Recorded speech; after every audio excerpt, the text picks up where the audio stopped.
I was at a comedy club yesterday in the green room waiting to go on, and a bunch of these new comedians in the room, right? Not new, but like 5 years and under, which is new to me. Because in Florida, this is kind of where you start your career. A lot of nascent comedians.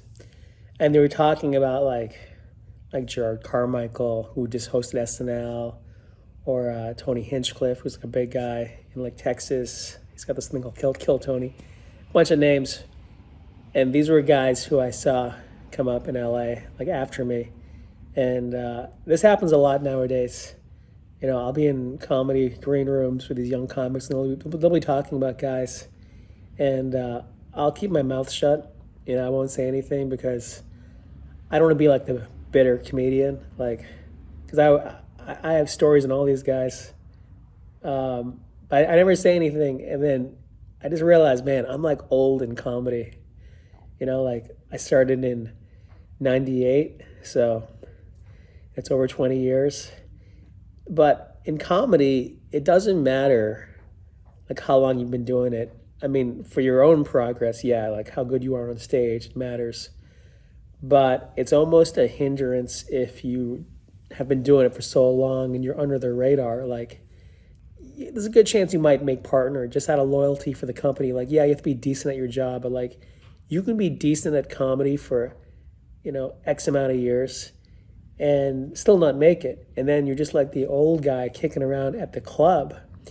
And it was kind of depressing, I'll be honest with you. It's kind of depressing to like, to be that guy now, like in Florida especially, where this is like a young man's market. Most people who have been doing it a minute, they're in New York or LA. But I was trying to just process it. And, I think at this point in my career, like you start to wonder, like, man, has the ship sailed?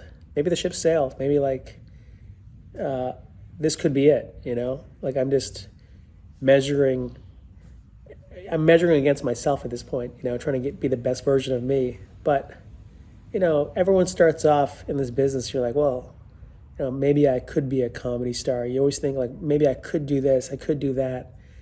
But as you get older, that light starts to dim a little bit and you have to, that's really the test. But then at this point, what else do I know how to do with my life?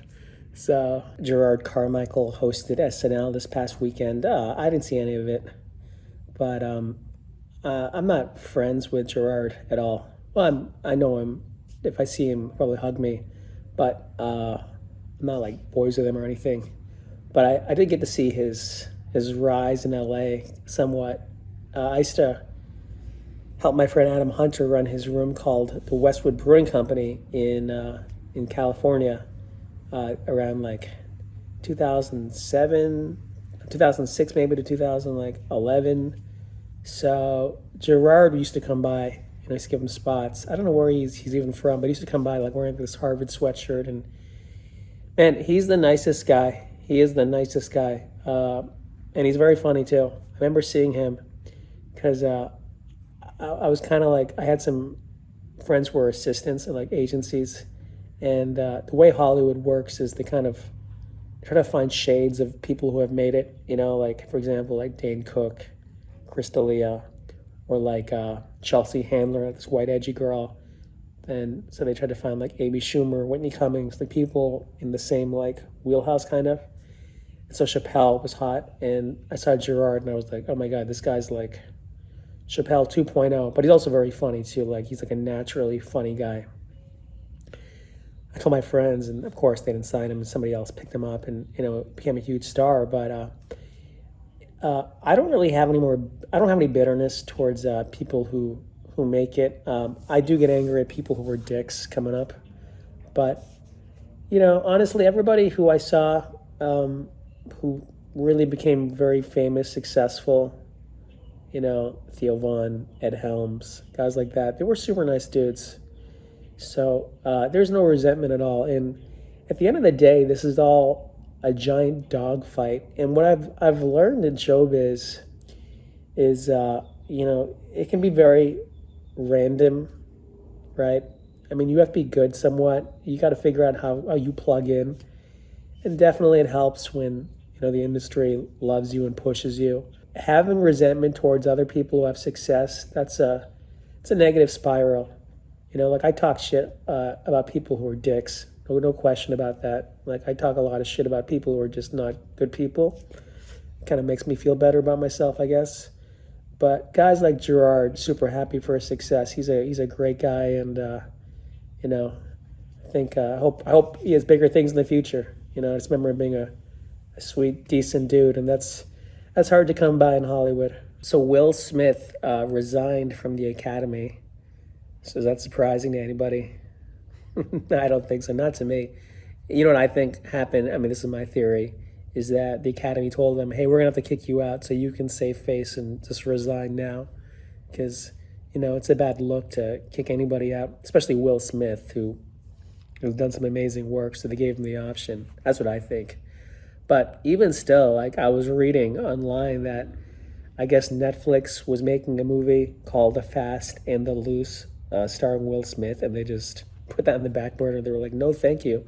So it's already affecting his work. Now, he's Will Smith. I don't think he has to worry about money, but, I think you're not going to see any Will Smith movies for a little bit, unless they make a bio movie where, we retrace the slapping incident. He can play himself. But I was also reading like Denzel Washington said, who are we to condemn? What are you talking about, dude? That's the thing. Like, look, I know Will Smith has powerful friends, but, it's either right or wrong. Like I don't understand this abstract. Who are we to condemn? Doesn't make any sense to me. And look, Denzel Washington's probably one of the greatest actors in the world, but that's what's most frustrating, I think, for people, just in general. Like something happens and it's a big deal, right? And then it's just swept under the rug, literally like 3 days later, like nobody cares. Like remember the whole Jussie Smollett thing, like how he was sentenced to jail and he got out of jail like a day later. And is anybody talking about that now? No, nobody cares. Like the media has so much power of like what to bring focus and attention to. It really does.